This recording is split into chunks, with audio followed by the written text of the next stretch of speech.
What's up, kinfolk? Welcome to the #1 college football show. I am your host, RJ Young. Thank you for watching on the Fox Sports app, YouTube, or listening wherever you get your podcast. Today, we got to talk about some rule changes that are likely to be coming our way very, very soon in the sport that is college football. It's going to change the way we watch it. It's going to change the way we talk about it. I also want to get into my pre-spring top 25, taking a look at some of the changes that have been made to staffs, some of the transfer portal additions, and what we are hoping to see in these 15 spring practices from these top 25 teams, 5 or 6 in particular. But first, we got to talk about the NFL Combine, because as you know, there's nothing more exciting to me in the NFL draft, process than the NFL Combine. I really love the meat market, 300 plus athletes that are at the peak of their physical prowess under one Lucas Oil roof, running in their skivvies. I haven't been that excited about something since like the opening last June. So I get it twice a year, right? The opening is basically the high school version of the NFL Combine. But after this weekend, where some of the guys we thought were going to performed well, and some of the guys that we didn't really know about got to show that they are absolute physical freaks. And yet still, we're still talking about Bryce Young and how much that dude weighs. All right. So I want to start there. The man is 5'10" and an eighth, and he weighed in at 204 pounds. Right now, I think it's interesting that many people were relating one Bryce Young and his ability to Kyler Murray. But I think when you look at it on screen, that is what you're talking about. You're talking about a dude that can get himself out of trouble, who can Houdini out of a sack and turn that into a first down or even a touchdown. And it's not like he was just doing this against bad football teams. He was doing this against everybody. In the national championship game in 2021, I thought, or 2022 going for the 2021 season, I thought that this dude was going to be dead to rights like at least 4 times in the process of that game. And he managed to escape from some of the best defenders in the sport, future NFL stars themselves. And he demonstrated that he can absolutely be a guy that runs your offense and the offense runs through at Alabama. The way that I tend to think about this is, quiet as it was kept, that was the worst receiver core that we've seen at Alabama basically since 2014. And you got to go back to when Amari Cooper was catching 100 passes, the only guy catching passes. And the reason I can say that is because Jahmyr Gibbs not only led that team in rushing as a tailback, but in receiving yards as a tailback, which is another way of saying Bryce Young was making it happen with Jahmyr Gibbs and whomever else he could find that was open. Sometimes that was Cameron Latou, sometimes that was Jermaine Burton, but it wasn't the kind of production that we're used to seeing from an Alabama wide receiving core. That said, I don't think the dude's going to play football at 204 pounds when he gets to the NFL. I have a real problem with guys beefing up for the purposes of weighing in on a scale, because that's not going to translate to a great football player. You're really trying to ask that guy to play the same kind of football he played at Alabama. And to do that, height and weight matter only so much for me, because are you special or are you not special? This is the part of the conversation that gets into excellence. And we'll continue to talk about excellence and my ongoing fascination with it as we do this. But another way of looking at this is, say he didn't throw at the Combine, right? Because he didn't need to. Now, he said he's going to throw at Alabama's Pro Day, but that's another way of saying you're going to do what Nick Saban asked you to do. And if Nick Saban asked you to throw at Pro Day, you're going to do that, because sticking with the program, sticking with the process is what you do as an Alabama football player. As a matter of fact, DeVonta Smith said it best. How did he come out so ready to play at Philadelphia and help them reach a Super Bowl in just like his second year in the league? I went to Alabama. That's the answer to a lot of these questions. Now, on top of not throwing, we got to see another guy not perform, and I don't think it hurt his draft stock at all. I should back up. Jackson Smith-Njigba, RJ, slow down. Jackson Smith-Njigba did perform at the Combine. He just didn't run the 40-yard dash at the Combine. And I made it very clear that I really enjoy watching dudes run the 40-yard dash, because inevitably I'm going to see some super freak speed, or I'm going to see a big man that is not supposed to be moving that fast. More on that in a minute. But Jackson Smith-Njigba was already, for me, the best wide receiver in this draft, and is close to a can't miss prospect at wide receiver in this draft that we've seen. I mean, I want to say it at least since DeVonta Smith, right? So probably the last couple of years, he's right up there.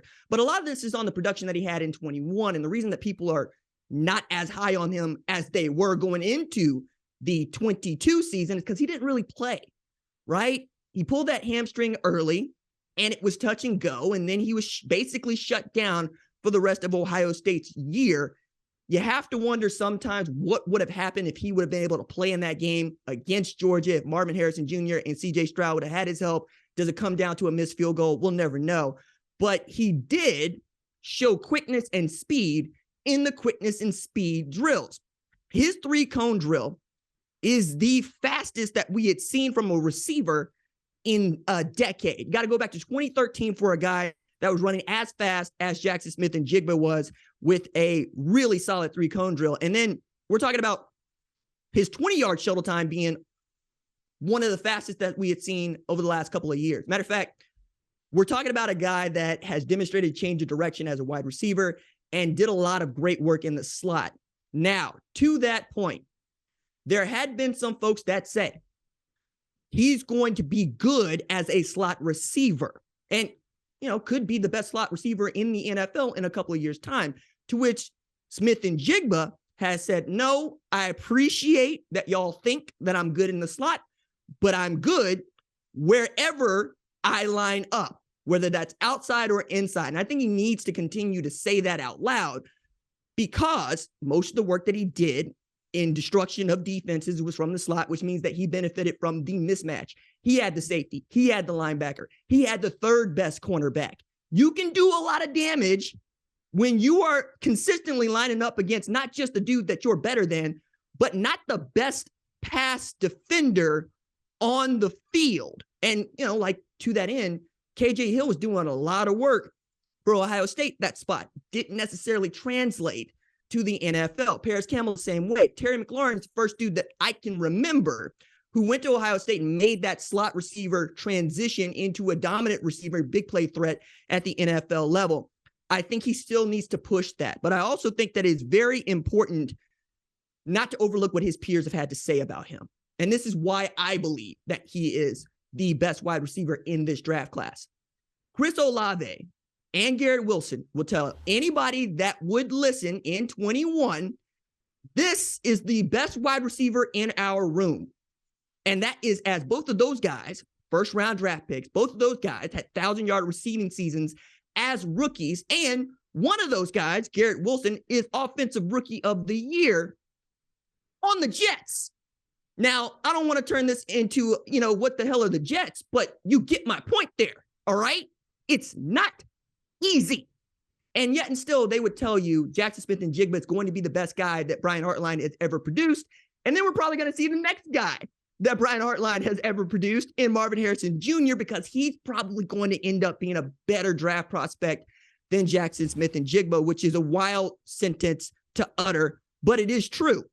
I think that his ability to be productive and be a 100-catch receiver is through the roof, right? It's just about where he goes and how they choose to deploy him. Now, the guy that was basically blowing up the combine is not a receiver, not a pass rusher, certainly not the offensive lineman that should be getting their due. It is a quarterback in Anthony Richardson. Now, we talked a bunch about Anthony Richardson going into the NFL Combine, about what he could show, because the tools were there. You could see what kind of an athlete this man was. Matter of fact, in high school, he used to go around calling himself Cam Jackson, which is a mashup of Lamar Jackson and Cam Newton, and you could see it as to why. At 6'4", 240 plus pounds, he ran a 4.43 40-yard dash. Now, that is absolutely moving. It's flying.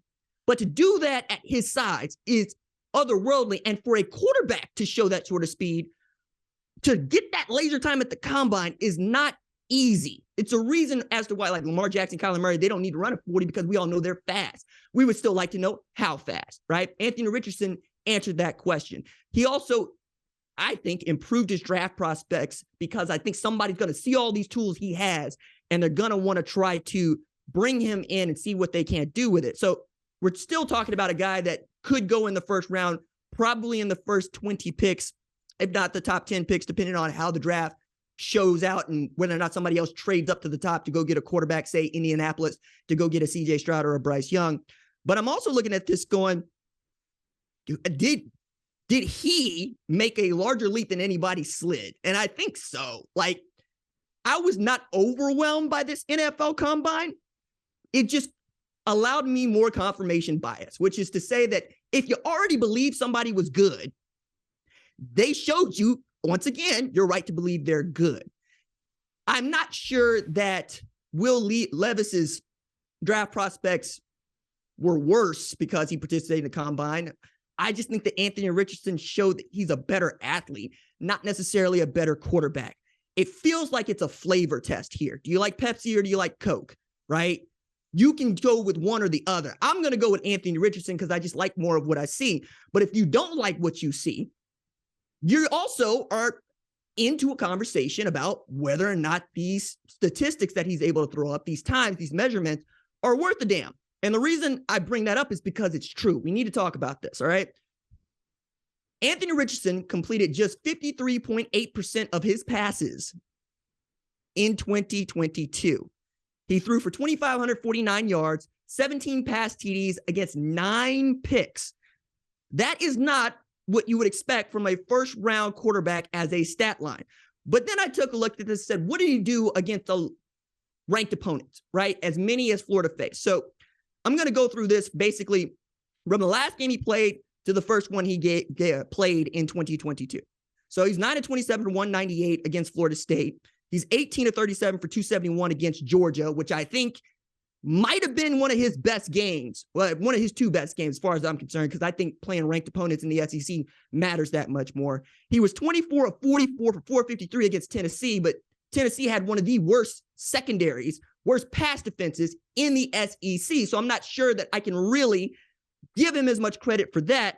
And then we're talking about 14-35 for 143 against Kentucky, who had a pretty doggone good defense, 17 of 24 for 168 against Utah, who won the Pac-12 championship, right? And Florida won that game. But Florida also lost to Oregon State in a bowl game. Now, Anthony Richardson didn't play in that game, but you get my point here. So the argument might come down to, do you think that Anthony Richardson is a winner? Well, depends on how you want to view it. Because with him as their starting quarterback, they were 6-5. Without him, they were 6-6. And Oregon State became a better football team the longer they kept playing football. And they were just as close to beating up a USC team and really unseating what we thought was going to be a coronation for SC before Utah did. So I think when you're also looking at that, it doesn't bode well for Anthony Richardson that Texas A&M, 5-7 last year, beat Florida 41-24. And it certainly does not bode well for Anthony Richardson that he's quarterback at a time when Vanderbilt became a hissable villain, beating Florida 31-24. I'm not that old, and Vanderbilt ain't been that good for a very long time. And you might even add, they still ain't that good. Now, Clark Lee's certainly got that thing trending in the right direction. I believe they got their first SEC win in years this year. But you don't want to be a quarterback that was on a losing end of that as you're trying to convince other teams to draft you as a project. That's the problem here. Anybody that drafts Anthony Richardson right now is going to have to be very honest with themselves as a franchise and with him as a player. He needs to sit on a bench for a year. You have to teach him how to play quarterback at this level so it can slow down and he can be accurate with the football. Because if his accuracy improves from, say, 53.8% completion in college to something like 65 or 66 in the NFL, we're talking about a guy that can put you into divisional rounds, can give you an opportunity to win a Super Bowl. You just got to take your time with him, and you have to know that you are drafting his ability. You are not drafting his floor. His ceiling is through the roof. His floor can get you fired. Who is in a position to make that sort of pick in the first round? Those are the sort of franchises that are really giving Anthony Richardson their eye. Those were my takeaways from the NFL Combine. I really enjoyed it. I enjoy talking about it. We'll continue to talk about how guys perform at their various pro days as we lead up to the April NFL draft. But it also underscores just how important the NFL is to our sport, college football, right? even as a college football analyst doing a college football show, I can't escape talking about the NFL. It's gonna happen. It will happen repeatedly. And it's not because I love talking about the NFL, doing a college football show. It's because I love talking about college football in conversation with the NFL. And apparently, so does the NCAA, and more importantly, its member institutions, because we have news that the NCAA Football Rules Committee officially recommended the adoption of 3 rule changes, which will need to be approved by the Playing Rules Oversight Panel in April, but we expect those things to go through. So let's go through those 3 rules, and then let's talk about what those things mean. The first one is a running clock after first downs, like in the NFL, except for the last 2 minutes of each half. So I'm getting a little bit ahead, but I need you to understand. This is going to bring the number of plays in a game down from about 180 to about 155. Now, I did the math on the piece of on a piece of legal pad, right? Notebook paper. So we're talking about losing about 25 plays per game times 12 games. That means we're getting rid of the equivalent of 1.67 games that the players will play so that they can be preserved for later, right? Playing 12 games a year. I'm going to really unpack how that translates to the sport you're going to watch. But number 2 on the list is banning the use of consecutive timeouts by a team, which I think is a great rule. You ought to just know what you're doing coming out. I don't think you should be allowed to get a look at somebody's defense or offensive set and then call a timeout. It screws it for you and me as fans. It might work for them as a strategist, but this game is on television because we're watching it, not because you're playing it. I love that you're playing it, but you need to be respectful of the hundreds of millions of people that are watching the sport too, right? Now, the third one is carrying over a foul to the second and fourth quarter rather than playing an untimed down. This is important when we talk about the NFL in particular, because that game essentially ended on a defensive penalty, right? In the Super Bowl, The Super Bowl essentially ended on a penalty, right? A defensive penalty. Nobody likes that, but it is a thing that can happen. Over in baseball, they're still getting used to this, that a guy can get called out on strikes because he took too long to either get into the box or a pitcher took too long to rock and fire. Love that rule, by the way, because I'm a catcher on my knees. You got the sign. I don't need you to go through your 5-minute ritual. I need you to get on the rubber and rock and fire, all right? That's what you need to do. As long as we're getting that in football, I'm going to be happy about it. So that gets me to what else I'm happy about and what these rules mean for the sport of college football. So as I mentioned, 180 plays a game in the sport means you're looking at about 90 snaps, probably 75 to 80 snaps for each offense, which means that we get a lot of high-scoring ball games, right? And because you can stop the clock after a first down, you get that real time back and you get that clock time back too, which is to say the game that was once 3 hours and 30 minutes is now going to be reduced to 3 hours about, right? The NFL averages about 3 hours and 10 minutes. So a college football game lasts that much longer than an NFL game. That also is going to affect, you and I watching the games, because I'm thinking about this from the standpoint of you, right? Because rule changes matter for the sport and how we understand it, but it also matters as to how we consume it. So there's a big difference when you are RJ Young on a Saturday watching all the football and knowing that this game is not just going to end when it's supposed to end, but that I don't need to channel surf as much as I need to, right? Or as I would need to if there were a longer game, because there's going to be more pauses. It's going to be more breaks. We're going to have these lulls where I'm going to go from one network to another network. Maybe you're able to keep me on that network for longer because the game is moving right along, snapping. You know that I cover the USFL. One of the things that is important about that sport is keeping the game times manageable. You want something that's under 3 hours. You want to keep the game moving, not because you're trying to perhaps protect the integrity of the 3-hour window, but protect the integrity of the fan who is here to watch football being played, not procedure. We're not here to watch you spot a first down. We're not here to watch you call back-to-back timeouts. We're here to see a guy throw a football over them mountains, right? And that's what the game is tending toward. Looking more like the NFL, which is a more entertaining product than college football is right now when we're talking about how long the game goes, all right? I also think it's very important to point this out from a safety standpoint, and this is my big one here. We're going to play more games come 2024. There's no getting around that. We've been playing 12-game seasons since 2006, which in a sport that's been lasting more than 150 years is not a long amount of time. And yet we are seeing how 12 games became 13 in a conference championship, became 14 if you played in a conference championship in a bowl game. And now, if you play in a national championship game, you're playing at least 15 games in most respects. I mean, Notre Dame and its independence being what it is, right? They'll play one less game because they don't have to play in a conference championship game, but it's still more football. So knowing that we're going to play more football because of the expansion of the playoff in 2024, we're looking at football teams playing anywhere from 12, if you're god-awful and go 0-12, or 13, or even between 14 and 17 is a more realistic number, right? Because you'll play your conference championship and you might play the first round of the playoffs. But if you make the national championship game, and let's say you don't get a bye, you're looking at an NFL regular season.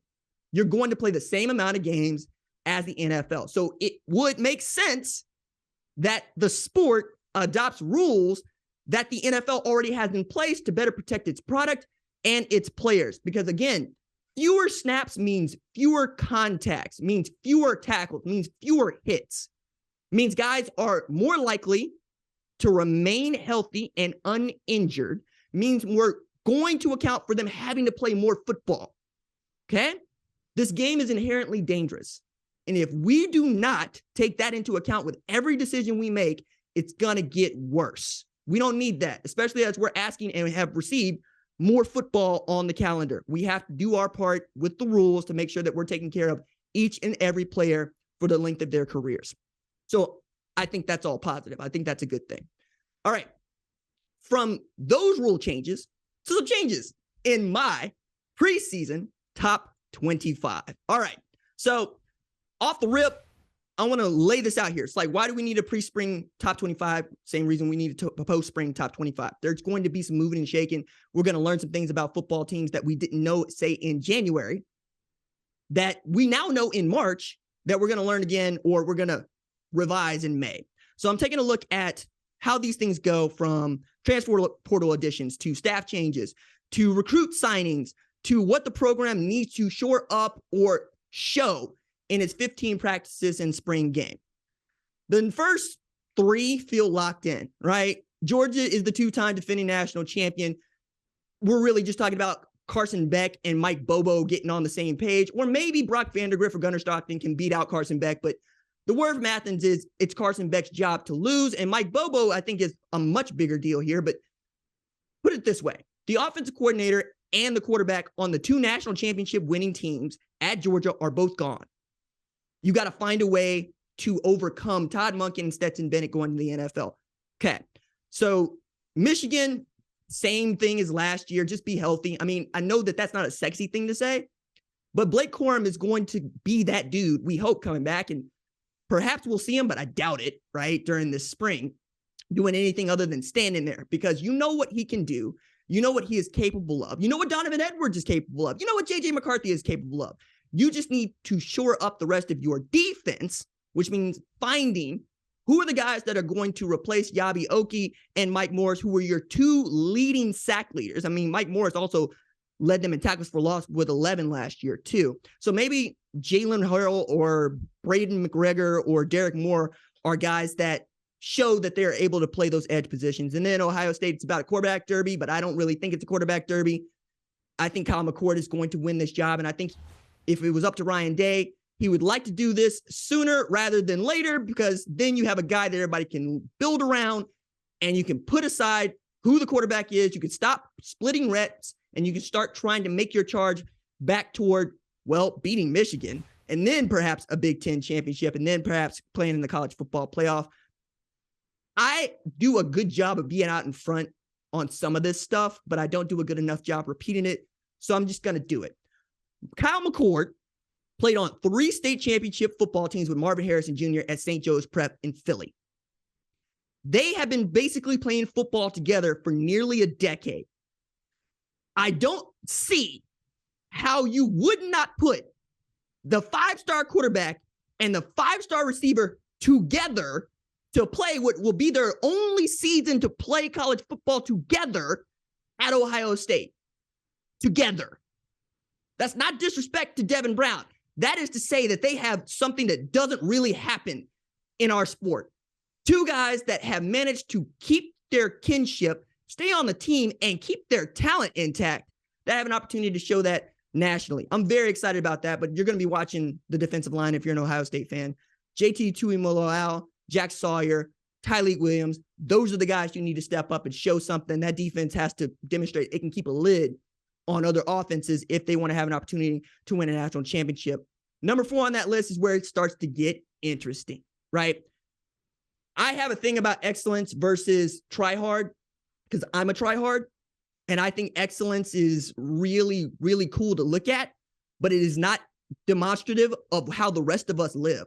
Try hard is how the rest of us live, right? We hustle, we get after it. That 4 spot, the dunker spot, as I've called it, is about try hard, right?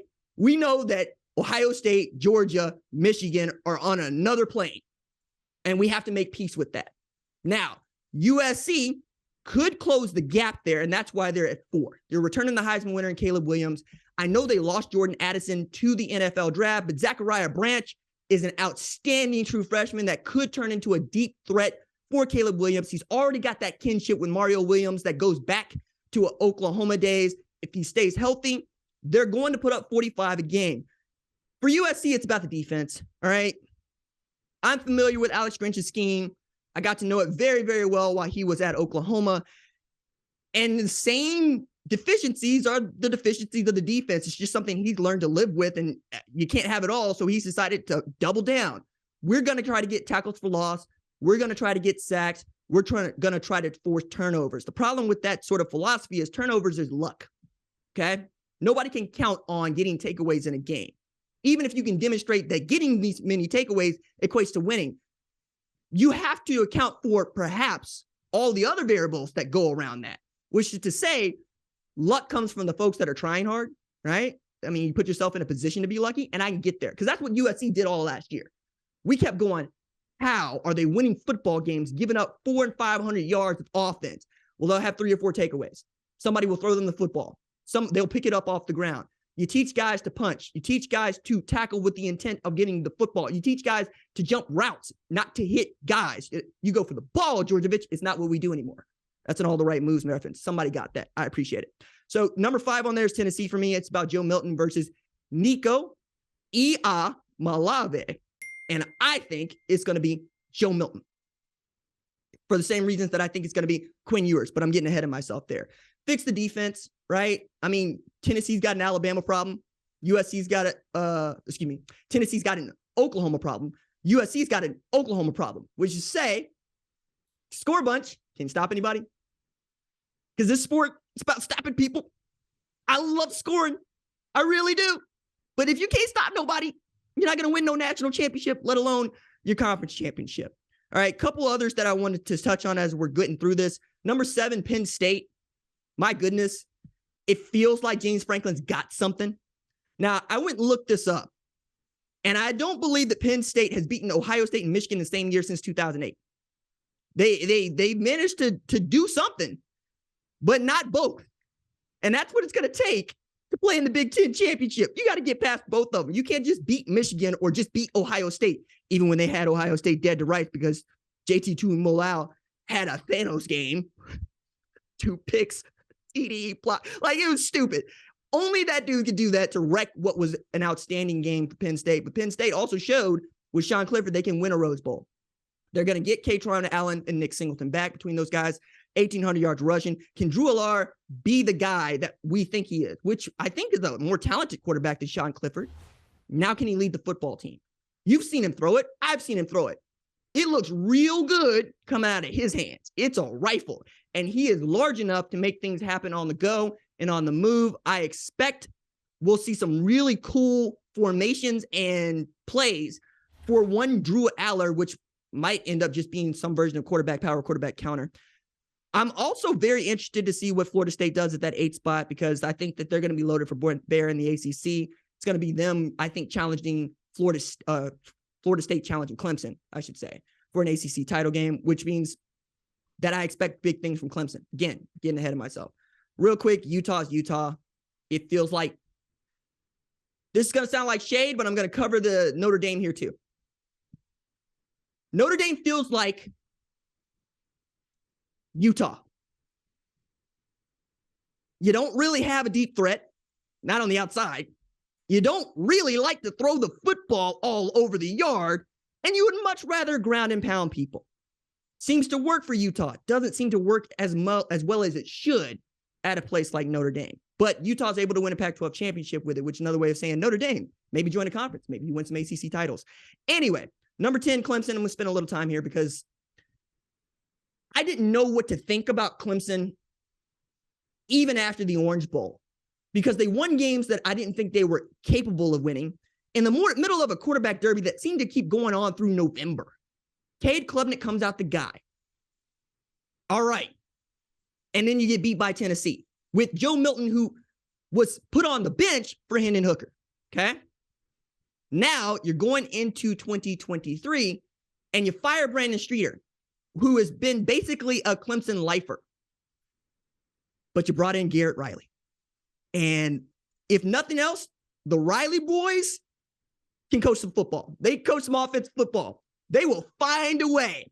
Garrett Riley took the second string quarterback at Texas Christian and turned him into a Heisman finalist and coached him to a college football playoff and national championship appearance.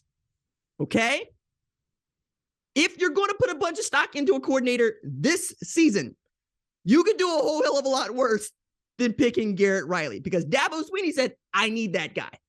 And I think if he can create the magic with Cade Klubnik, who is a more talented football player than Max Duggan, that he did with Max Duggan, Clemson's going to be a force offensively. And that's what needs to happen, right? Because Wes Goodwin seems to have a really good beat on what that defense is supposed to do and how they're supposed to get it done. It's the offense that was lacking. And they wanted DJ Uiagalelei to figure it out. He just couldn't do it. Now I think between Cade Klubnik and Garrett Riley, you identify a couple of deep threats to help him out.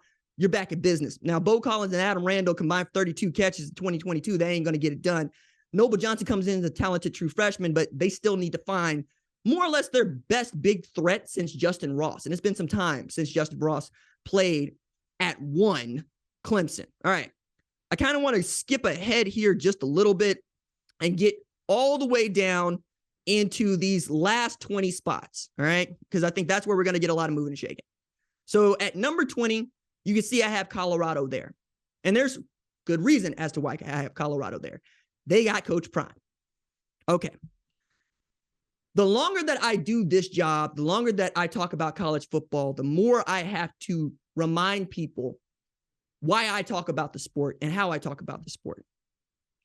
My sport, your sport, this sport, superstars are our head coaches. They are our head coaches because they are the stable force in the program. Even the best college football player will only be at that program for 5 years. And most times, if he's good, he'll play for 3.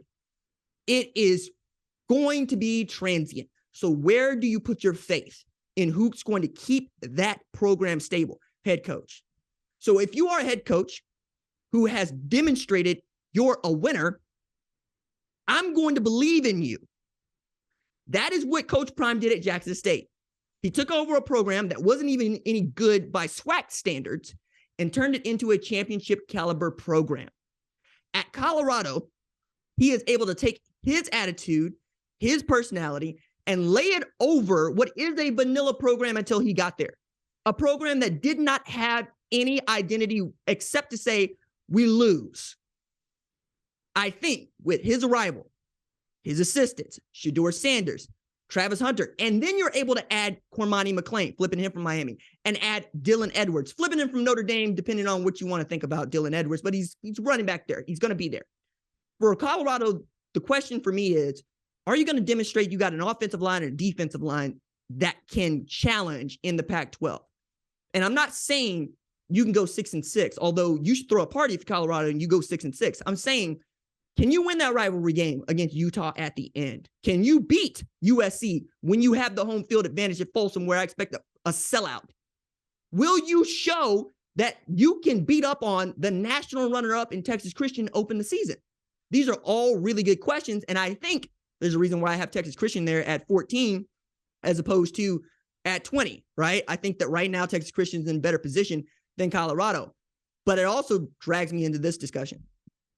Nobody lost more than Texas Christian off their 2022 season, right? Lose starting quarterback, offensive coordinator, best wide receiver threat, best running back, and some linchpins on the defense, okay? They're basically rebuilding the way that Colorado is building. Sonny Dykes versus Deion Sanders. If Sonny Dykes can turn 5-7 Texas Christian into a national title runner-up, why would you doubt that Deion Sanders can turn Colorado into something similar? All right? Now, I know that Texas Christian is going to blow up a lot of discussions, but that's the point, right? That's the point. If we're going to do this in the spring, this is how we got to talk about it. Number 21, I got Oklahoma here. It's about putting a lid on the defense, man. Look, Oklahoma was absolutely awful defensively in 2022. And there's no amount of money that I was willing to let you bet against Oklahoma being good on defense in 2022. I thought that Brent Venables would do nothing else. He would have that defense absolutely shutting people down. That is not what happened. We got destroyed. I say we because, you know, I'm an Oklahoma fan. It's where I'm from. I talk about college football because Oklahoma is the pro team. We don't have no Dallas Cowboys, right? We don't have no Houston Texans.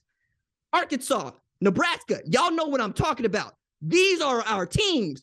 So to watch them get beat down 49-0, I don't give a damn if the starting quarterback is out. That can't slide. You can't have that, especially for a guy that is a defensive guru first. And was a defensive guru at Oklahoma. Now, it also underscored just how much Oklahoma lost with the transition from Lincoln Riley to Brent Venables, turning over basically 100 scholarship players over the last year since he took the job. That's got to come to an end. You cannot afford to give up 40 points or more in 5 games. Nobody thought Kansas State was any good. And then at a night game, and I say at a night game because Lord knows Oklahoma fans wanted a night game, got absolutely wrecked by what became the backup quarterback at Kansas State, Adrian Martinez. Look, it can't happen. It's got to get fixed, okay? But if it does get fixed, I feel that good about the offense, right? So your guys that are returning in 2023, Ethan Downs, Danny Stutzman, Reggie Grimes, Billy Bowman, they have to be your dudes in 2023. They have to take it personally that they got run up on like that, like they did in 2022 in Brent Venables' first year. And you better get it right in your last year in the Big 12. Otherwise, you're never going to hear the end of it. And you're going to walk into the toughest conference in football licking your wounds. And that ain't what you want. Which leads me to the antithetical place of Oklahoma, which is Iowa football. All right. Iowa's offense should just be decent. It's all just decent. Like, we talked about it. We're going to continue to talk about it. If K. McNamara and Eric All can get them to decent, the defense will take care of everything else. Like, this is a wild stat to me. 9 teams were held to 10 points or fewer by the Iowa Hawkeye defense. 9! You only get 12 regular season games. They did this to 9 people. And yet, we're still talking about Iowa's offense not really even having a pulse. We're talking about the offensive coordinator having his deal restructured in a way that might quell the fan base just a little bit. I've said it. I'll continue to say it. Iowa fans, send me all your hate mail. I understand how you feel. I get it. You've had what I think is the second best defense over the last 2 years in the sport. That's a national title caliber defense they've had at Iowa, and they might get better this year. Phil Parker's doing an outstanding job there. You just got to get it right. All right. So if they can create a pulse, we're talking about a team that challenges for the Big Ten West title, gets back into that game with an opportunity to win it this time, as opposed to getting ran over by Michigan. That's how big a deal it is for that offense to get off on the good foot. All right. 23, 24, 25. All right.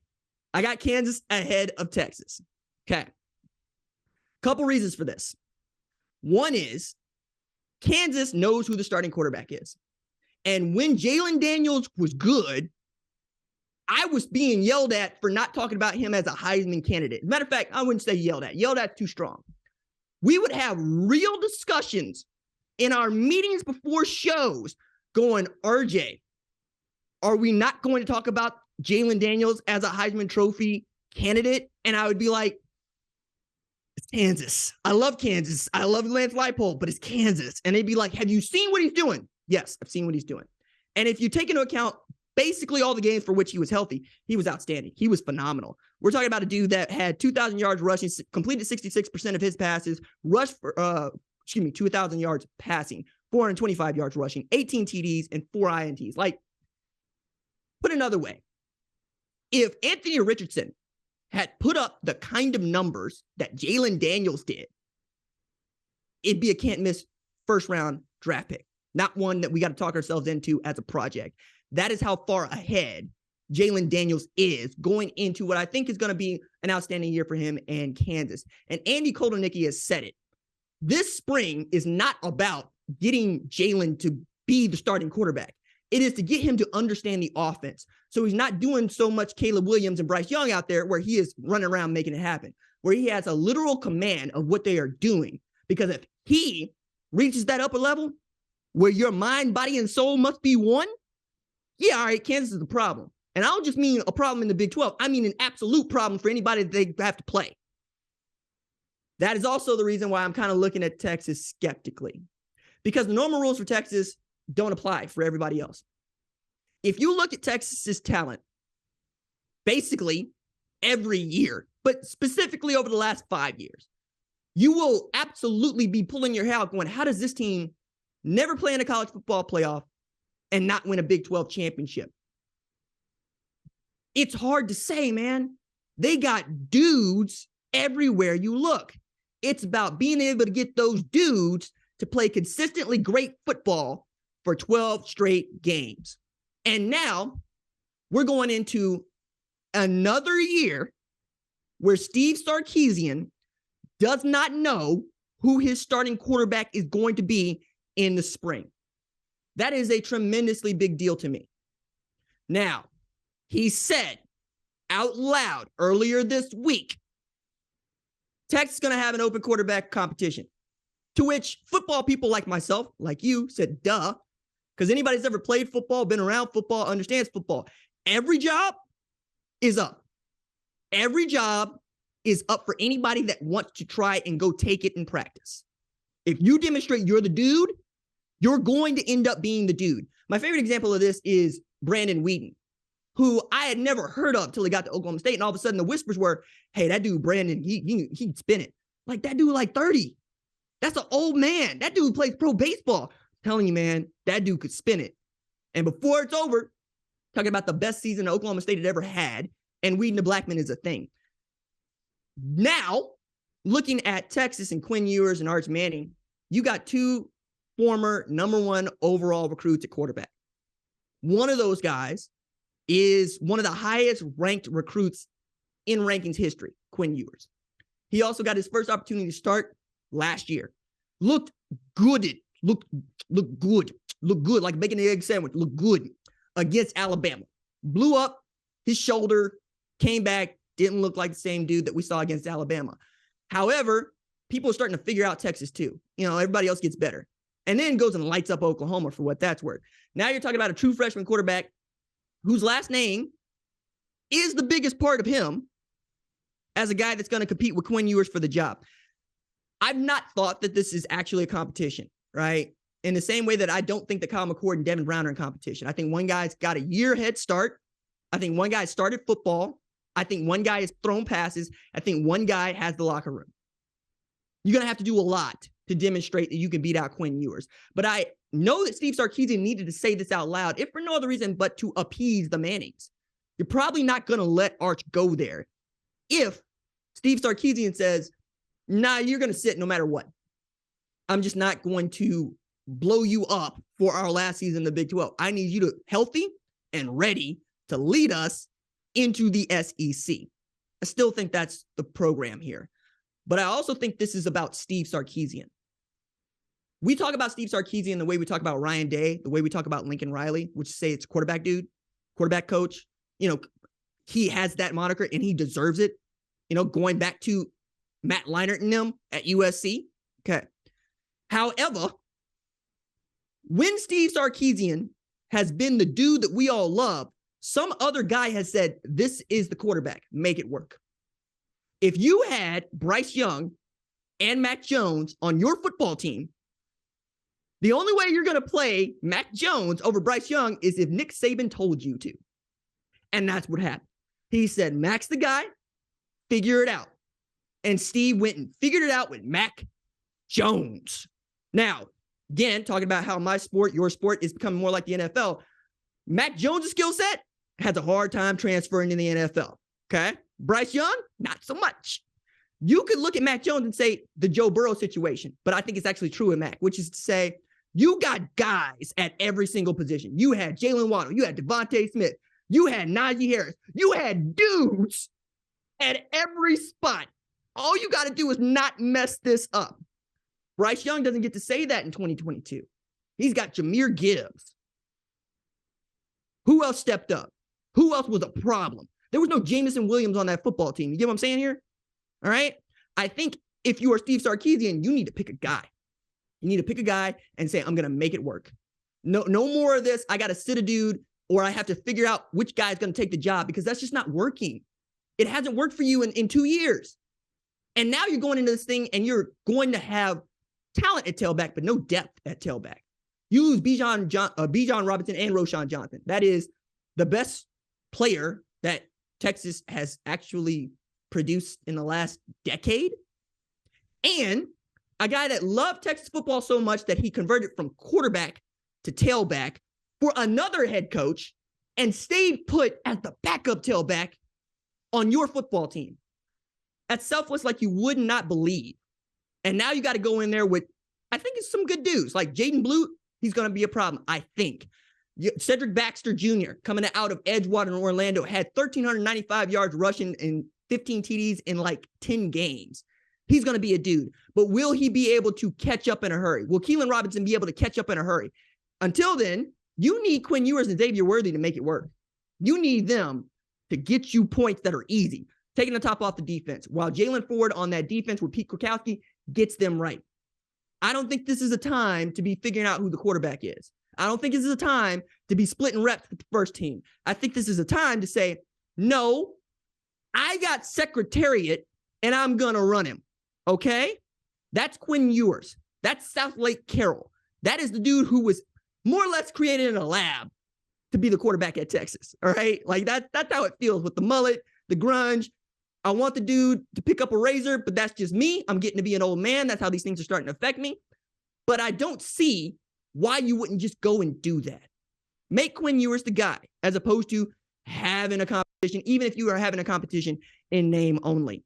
Okay, Texas Tech is here at 25, mostly because I think they're going to figure out the offensive line thing. They're asking the tackles to switch positions, which I think is going to be interesting because sometimes that works, sometimes it doesn't. But what we know is the weakness on that 2022 Texas Tech team was the offensive line. Now, you return Tyler Shuck and Baron Morton, two guys that started football games for you in 2022. But that's also two guys that started football games for you in 2022. And that's without us counting Donovan Smith, who also did that, who transferred to Houston. I'm saying you couldn't keep your quarterbacks upright. Okay? 41 sacks allowed by Texas Tech in 2022. That's more than 3 a game. You can't have that. Your quarterback's got to know that he's protected so he can see the field and do that thing that Zach Kittley wants him to do, which is chuck it all over the yard. If they can shore up the offensive line, Texas Tech, like Kansas, can be a problem, all right? It's also another way of saying Texas A&M is not here. I've been bit too many times. We're just not going to do that. We're just not going to do that. Texas is already here, right? And I've already told you what I need to see from Texas. But if I see it from Texas, again, there's no reason why Texas can't be the best team in the Big 12 in their last year in the Big 12. And my goodness, do Oklahoma and Texas need a good year going out in the Big 12. All right, that is going to do it for this episode of the #1 college football show. My thanks, as always, to our lead producer, Tyler Wojak. Our senior producer is Catherine Donnelly. Our director is Kyle Hawley. Our assistant director is Gabe Gross. Our production assistant is Kiara Santana.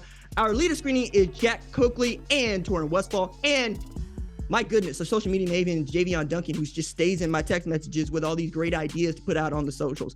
I'm the host, RJ. We will see y'all next week. Deuces.